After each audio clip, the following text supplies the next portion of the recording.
عشاء کے بعد عمیر کو اس کی کوٹری سے نکال کر جلاد خانے میں لایا گیا، کیونکہ 3 دن پورے ہو چکے تھے اور اس نے قمبر کی شرائط ماننے سے انکار کر دیا تھا۔ وہ اسی طرح وزنی زنجیروں میں جکڑا ہوا تھا۔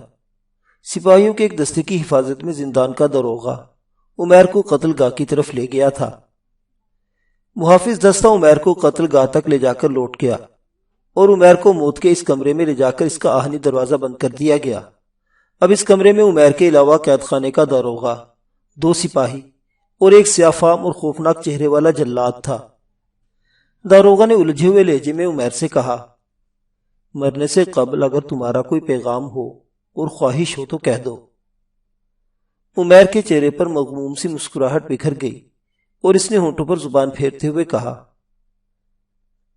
اگر میں مصر کے حکمران قمبر کے نام کوئی پیغام دوں تو میرے مرنے کے بعد یہ اس تک پہنچا دو گے؟ ضرور پہنچایا جائے گا۔ معزز سامعین، آپ سن رہے ہیں اردو ناول موت کے مسافر، قسط نمبر 37۔ تو پھر اس سے کہنا، ازل سے قوموں کے گمنام سپاہی اپنے خون سے اپنی قوموں کی سنہری تاریخیں لکھتے آئے ہیں۔ اگر میری گردن کاٹ کر میرے خون سے میری قوم کے خشک پودوں کی آبیاری ہو سکتی ہے تو میں 1000 بار ایسی موت مرنے کے لیے تیار ہوں۔ مقتل میں کھڑے دونوں سپاہی، جن میں سے ایک کے پاس مضبوط رسیاں اور دوسرے کے پاس سر پر ڈالنے کے لیے سیاہ غلاف تھا، عمیر کو رسیوں میں جکڑ کر چہرے پر سیاہ غلاف ڈالنے کے لیے آگے بڑھنے لگے۔ صحرائے سینا سے قاہرہ کی طرف جانے والی شاہراہ پر 3 سوار دشت میں گرم ہواؤں کے بگولے کی مانند اڑے جا رہے تھے۔ تینوں جنگ کا بہترین لباس پہنے ہوئے تھے۔ وہ گھوڑوں کو مارتے بھگاتے، دم لیے اور قیام کیے بغیر قاہرہ کی طرف طوفانی رفتار سے بڑھ رہے تھے۔ ان میں سے ایک مردانہ لباس پہنے ہوئے اریتا تھی اور اس کے پیچھے ننھا مغیث بیٹھا تھا، اور اس نے اپنے دونوں بازو اریتا کی کمر کے گرد ڈال رکھے تھے، اور ان کے ساتھ میں 2 سپاہیوں میں سے ایک عرب اور دوسرا بربری تھا جو اریتا کی حفاظت کے لیے ان کے ساتھ تھے۔ جب وہ قاہرہ میں داخل ہو کر ایک چوک میں سے گزر رہے تھے تو چند سپاہیوں نے ان کا راستہ روک لیا۔ اریتا نے کڑک کر پوچھا، ہمارا راستہ کیوں روکا گیا ہے؟ ایک نوجوان جو شاید فوج کے اس دستہ کا افسر ہوگا چند قدم اریتا کی طرف بڑھا اور بڑے ادب سے بولا، سپہ سالار کی طرف سے شہر میں فوج کے کچھ دستے مقرر کیے گئے ہیں جو ایسے لوگوں کو محفوظ مقامات پر پہنچاتے ہیں جو ہمارے ہم خیال، ہمدرد اور دوستوں میں سے ہوں۔ تم نے کیسے اندازہ لگایا کہ ہم دوستوں میں سے ہیں؟ رکن الدین کے جاسوس آج کل اپنی پوری ذہانت و تندہی سے کام کر رہے ہیں۔ آپ تینوں صحرائے سینا ہی میں تھے کہ ہمارے جاسوس آپ کے متعلق ہمیں بتا گئے تھے، اور پھر آپ کو پہچاننے میں کیا دشواری ہے جبکہ آپ کے پیچھے بیٹھے ہوئے کی شکل عمیر بن خزام سے ملتی ہے، جو مصری عوام کا محسن اور بھائی ہے، اور اس سے صاف معلوم ہوتا ہے کہ آپ ان کی بیوی ہیں۔ اریتا نے بھرائی ہوئی آواز میں کہا۔ تبھی مصری عوام نے اپنے بھائی اور محسن کو زندان کی آہنی سلاخوں کے پیچھے بند کر رکھا ہے۔ سپاہی نے پھٹے پھٹے حلقوم میں سے کہا، یہ ایک دشوار سوال ہے اور ہمارے پاس اس کا کوئی جواب نہیں، تاہم ہمارے محسن بھائی کے خلاف کارروائی کرنے والا شر پسندوں کا ایک مختصر سا گروہ ہے، اور آپ دیکھیں گی ہم عنقریب اس گروہ کے خلاف کیسے حرکت میں آتے ہیں۔ آپ کا اس طرح شہر میں گھومنا خطرناک ہے۔ میں آپ کو قاضی تاج الدین کے ہاں پہنچانے کے احکامات مل گئے ہیں، اور آپ کے دونوں سپاہی اس مہمان خانے میں قیام کریں گے جس میں ان دنوں ان کا جرنیل ابو نواز ٹھہرا ہوا ہے۔ اریتا کے محافظوں میں سے ایک بولا، ہم خاتون کو تنہا نہ جانے دیں گے، ہم انہیں قاضی تاج الدین کے ہاں پہنچا کر مہمان خانے جائیں گے۔ اس فوجی افسر نے پھر کہا، ہمیں کوئی اعتراض نہیں، آئیے پہلے خاتون کو محفوظ جگہ پہنچا کر آپ دونوں کو ہم مہمان خانے لے جائیں گے۔ وہ فوجی دستہ اریتا اور اس کے دونوں محافظوں کو لے کر تاج الدین کے گھر آیا اور دروازے پر دستک دی۔ تھوڑی دیر بعد دروازہ کھلا۔ دروازہ کھولنے والے خود تاج الدین تھے۔ انہوں نے دروازے سے باہر نکل کر تشویش سے افسر سے پوچھا، خیریت ہے؟ اس نے اریتا اور مغیث کی طرف اشارہ کرتے ہوئے کہا، یہ عمیر بن خزام کی بیوی اور ان کا بچہ ہے۔ سپہ سالار کی طرف سے ہمیں ان دونوں کو آپ کے ہاں پہنچانے اور قیام کرنے کا حکم ملا ہے۔ تاج الدین نے اریتا کے گھوڑوں کی باگ پکڑ لی۔ اریتا پہلے خود گھوڑے سے اتری، پھر مغیث کو اپنے دونوں ہاتھوں میں اٹھا کر اس نے نیچے اتارا۔ تاج الدین نے اریتا کے سر پر ہاتھ پھیرتے ہوئے کہا، آؤ بیٹی میرے ساتھ۔ تاج الدین اریتا مغیث اور ان کے گھوڑے کو اپنے مکان میں لے گئے اور سپاہیوں کا دستہ اریتا کے دونوں محافظوں کو اپنے ساتھ لے گیا۔ تاج الدین کی بیوی اور بچیوں نے اریتا کو ہاتھوں ہاتھ لیا، اور جب انہیں علم ہوا کہ وہ موت کے مسافروں کی سالار اعلیٰ کی بیوی ہے تو وہ اس سے اس طرح ملی جیسے وہ کوئی عظیم اور مقدس ہستی ہو۔ جب وہ دونوں ماں بیٹے کھانے پینے کا سامان لائی تو اریتا نے قاضی تاج الدین کی طرف دیکھتے ہوئے کہا، کھانے پینے کو سامان کو ہاتھ لگانے سے قبل میں آپ سے کچھ پوچھنا چاہتی ہوں۔ قاضی تاج الدین اداس اور مغموم ہو گئے۔ میں جانتا ہوں تم کیا پوچھو گی۔ اگر آپ جانتے ہیں تو بتائیے، میرے شوہر کو کیوں بے موجب سیادوں نے آہنی پنجرے میں بند کر دیا ہے؟ قوم کا وہ مجاہد جو بچپن سے لے کر اب تک قوم کے دشمنوں سے برسرے پیکار رہا ہے، ایک ایسا سالار جو اپنی ساری زندگی تاتاریوں کے ہاتھوں مسلمانوں کے لوٹے ہوئے تباہ حال کاروانوں کی حفاظت کرتا رہا، اور جسے اپنے نہیں اغیار بھی مسلم قافلوں کا ناخدا سمجھتے رہے ہیں۔ اگر وہ مجرم ہوتے تو انہوں نے قوم کے حقوق کی پامالی کی ہوتی تو بے شک میرے سامنے ان کی گردن زدنی کر دی جاتی، میں کچھ نہ کہتی اور صبر کر لیتی، لیکن اب جبکہ میں جانتی ہوں وہ بے گناہ ہے، میں کیسے خاموش رہوں؟ میں کیسے ان کا غم برداشت کر جاؤں؟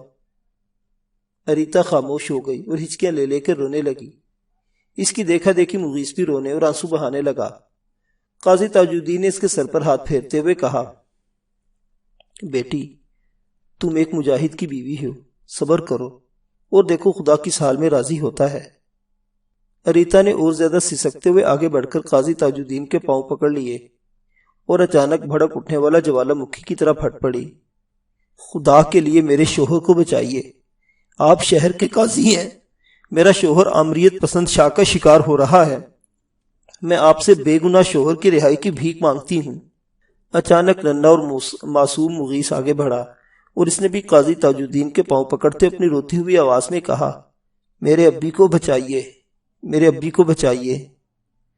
دونوں ماں بیٹا قاضی تاج الدین کے دائیں بائیں دونوں پاؤں پر آنسو بہا رہے تھے، اور ان کی اپنی آنکھوں سے بھی آنسو بہ کر ان کی سفید داڑھی میں جذب ہونے لگے تھے۔ دونوں ماں بیٹوں کو انہوں نے اپنے بازوں میں لے کر پیار کرتے ہوئے کہا، صبر کرو میرے بچوں، میں ابھی رکن الدین کے پاس جاتا ہوں اور اس سے فیصلہ کن بات کرتا ہوں۔ عمیر کی رہائی کے لیے اگر مجھے قمبر جیسے عامر کے خلاف بغاوت بھی کرنا پڑی تو میں دریغ نہ کروں گا۔ اپنی بیوی کو انہوں نے اشارے سے اریتا اور مغیث کو سنبھالنے کو کہا اور خود وہ اٹھ کر باہر نکل گئے۔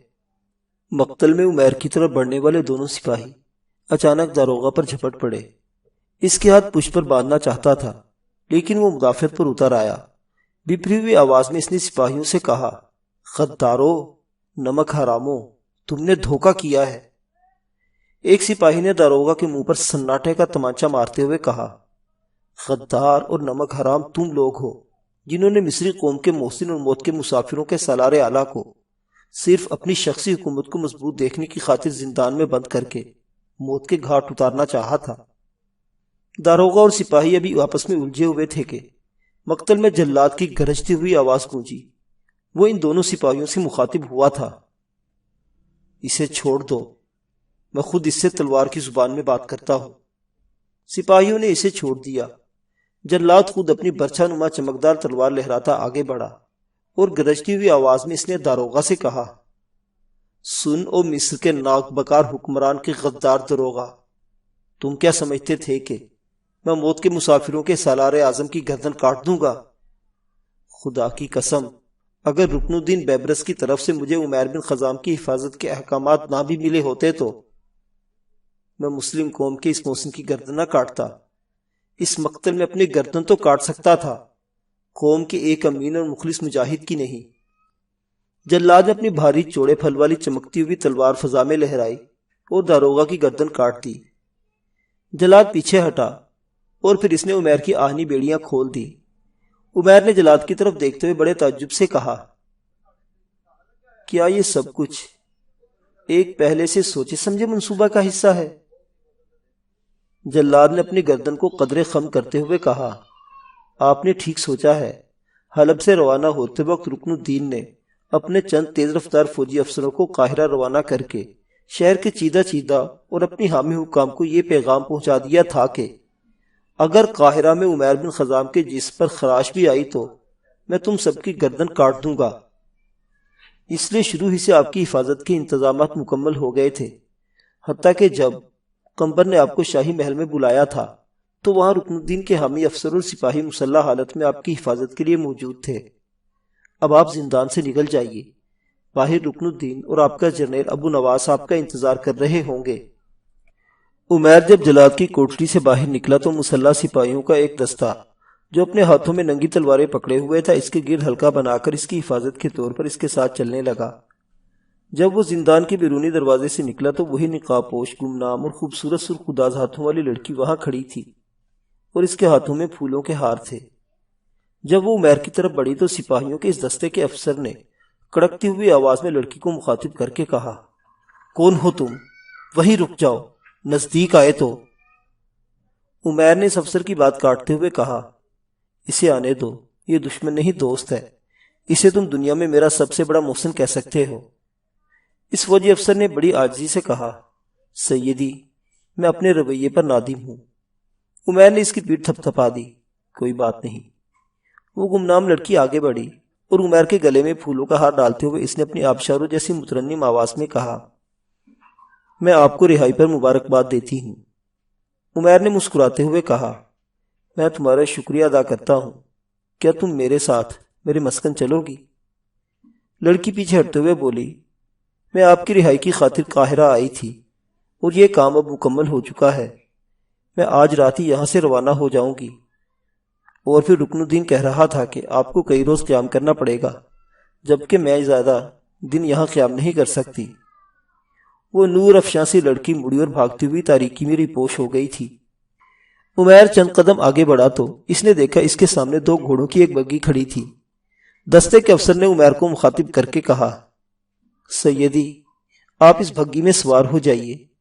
عمیر جو ہی اس بگی میں سوار ہوا کسی نے اسے اپنے ساتھ لپٹا لیا۔ بگی کے اندر جلتی ہوئی چھوٹی سی کافوری شمع کی ملجگی روشنی میں عمیر نے دیکھا وہ رکن الدین بیبرس تھا۔ عمیر بھی اس سے لپٹ گیا۔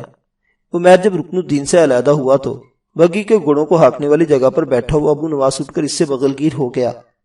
رکن الدین نے مسکراتے ہوئے پوچھا، زندان میں آپ پریشان تو ہوں گے کہ رکن الدین میری رہائی کے لیے کچھ نہیں کر رہا؟ عمیر نے بھی مسکراتے ہوئے کہا، ابو نواس جب قید خانے میں مجھ سے ملنے آیا تھا تو میں نے اسی وقت اسے کہہ دیا تھا کہ اگر رکن الدین حلب سے قاہرہ واپس آ چکا ہے تو وہ میری حمایت میں اپنے پورے وسائل کے ساتھ حرکت میں آ گیا ہوگا۔ آپ کی بیوی اور بچہ بھی یہاں آئے ہوئے ہیں، ان کی حفاظت کے لیے آپ کے مسکن کے 2 سپاہی بھی ان کے ساتھ تھے۔ انہیں میں نے اپنے ہاتھ سے شیبان کے نام لکھا ہوا پیغام دے کر بھیج دیا ہے کہ عمیر اور ابو نواس دونوں خیریت سے ہیں۔ عمیر نے بے تاب ہو کر پوچھا، میری بیوی اور بچہ کہاں ہیں؟ آپ فکر مند نہ ہو، وہ قاضی تاج الدین کے ہاں ہیں اور آج سپہری وہ یہاں پہنچے ہیں۔ آپ اور ابو نواس اب قمبر کے پاس جا رہے ہیں۔ میں اسے بتانا چاہتا ہوں کہ اپنی تمام تر عیاریوں کے باوجود تم رکن الدین کے سامنے کس قدر بے بس اور مجبور ہو۔ ابو نواس نے بگی کے گھوڑوں کو ہانک دیا۔ عمیر اور رکن الدین آپس میں باتیں کرتے رہے۔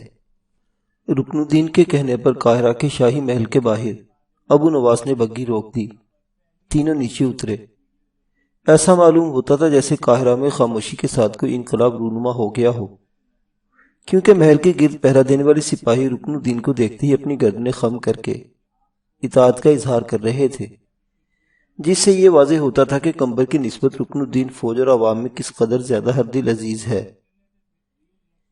بیرونی سپاہیوں کی طرح حاجب نے بھی رکن الدین کے سامنے اپنی گردن خم کر دی تھی۔ رکن الدین بے دھڑک عمیر اور ابو نواس کے ساتھ اس کمرے میں داخل ہوا جس میں قمبر بیٹھا ہوا تھا۔ عمیر کو دیکھتے ہی قمبر اپنی جگہ پر اچھل پڑا اور برہمی میں پوچھا، تم ابھی تک زندہ ہو؟ رکن الدین نے غصے کے عالم میں جواب دیا، خدا نے کسی انسان کی زندگی اور موت کو تمہارے ہاتھ میں نہیں دے رکھا۔ قمبر نے جواب طلب نگاہوں سے رکن الدین کی طرف دیکھتے ہوئے پوچھا، آج تمہارا باتیں کرنے کا انداز گستاخانہ کیوں ہے؟ رکن الدین چند قدم اور آگے بڑھ گیا۔ جو حالات قمبر کو عیار اور قوم کا غدار بنا سکتے ہیں وہ رکن الدین کو گستاخ بھی بنا سکتے ہیں۔ قمبر فوراً حرکت میں آیا اور اپنے قریب رکھی ہوئی نوبت پر لگاتار چوٹ لگانا شروع کر دی۔ رکن الدین نے طنزاً کہا، اس نوبت کی صدا پر کوئی بھی سپاہی تمہاری مدد کو اندر نہ آئے گا۔ تم ڈوبتی ہوئی کشتی کے مسافر ہو اور خاموشی سے اپنی بے بسی کا تماشا دیکھتے رہو۔ میں جنگ میں لڑنے والا ایک سپاہی ہوں، جبکہ تم محفلوں میں سازش کا جال بننے والا مکڑا ہو، اور خاموشی سے سازشوں کا جال بننے والا مکڑا زہریلے بچھو سے بھی زیادہ خطرناک ہوتا ہے۔ تم نے میرے ساتھ مقادمت کی کوشش کی ہے، اور تم جانتے ہو جس نے بھی میرے ساتھ جنگ کی اس نے ہمیشہ شکست کھائی ہے، خواہ وہ فرانس کا بادشاہ لوئی نہم ہو یا تاتاری سالار قطبوغا۔ تم میں اور ہم میں وہی فرق ہے جو جنگ میں لڑنے والے اور تھان پر بندھے ہوئے گھوڑوں میں ہے۔ مصر کی بقا اسی میں ہے کہ تم جیسے مکڑے کو ختم کر دیا جائے۔ اس کے ساتھ ہی رکن الدین نے ایک جھٹکے سے اپنی تلوار نیام سے کھینچی اور قمبر کی گردن کاٹ کر جسم سے علیحدہ کر دی۔ قمبر کو قتل کر کے رکن الدین پیچھے ہی ہٹا تھا کہ کمرے میں رکن الدین کا وفادار اور قابل اعتماد جرنیل زین بن زبیر اندر آیا اور رکن الدین سے کہا، میں نے سب نمک حراموں اور غداروں کا صفایا کر دیا ہے، اب قاہرہ میں ہمیں کسی سے کوئی خطرہ نہیں۔ رکن الدین نے قمبر کی لاش کی طرف اشارہ کرتے ہوئے زین بن زبیر سے کہا، اس کی لاش ٹھکانے لگا دو۔ زین بن زبیر بھاگتا ہوا باہر گیا۔ کچھ سپاہی اپنے ساتھ لے آیا جنہوں نے قمبر کی لاش وہاں سے ہٹا دی اور فرش کو پانی سے دھو کر صاف کر دیا۔ رکن الدین پھر عمیر اور ابو نواس کے ساتھ باہر نکلتے ہوئے بولا، عمیر، آپ کو کچھ روز میرے پاس یہاں رکنا ہوگا۔ قمبر کی موت کے بعد مجھے ملک کا نظم و نسق سنبھالنے میں آپ کی ضرورت پیش ہوگی۔ اس کے بعد میں اور آپ ایک ایسی مہم پر روانہ ہوں گے جو خطرناک ہونے کے علاوہ سود مند بھی ہے۔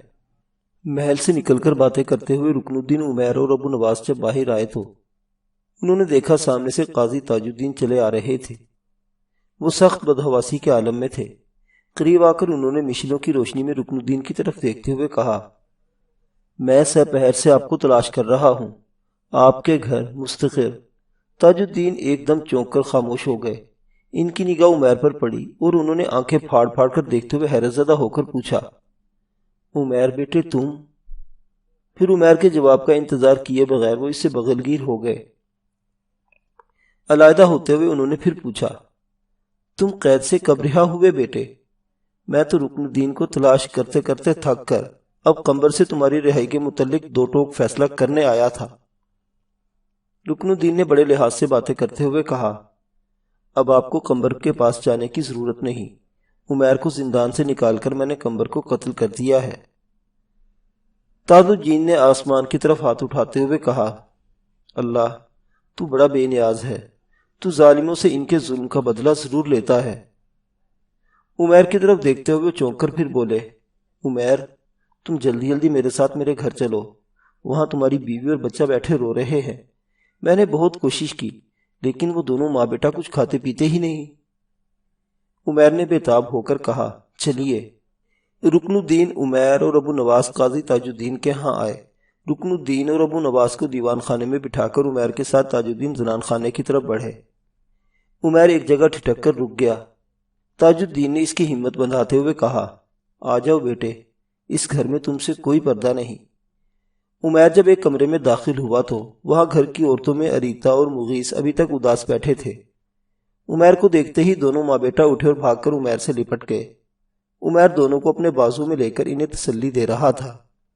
معزز سامعین، کہانی ابھی جاری ہے، بقیہ واقعات اگلی قسط میں۔ دیکھتے رہیے ناولستان، اسلامی اور تاریخی کہانیوں کا مرکز۔ اللہ حافظ۔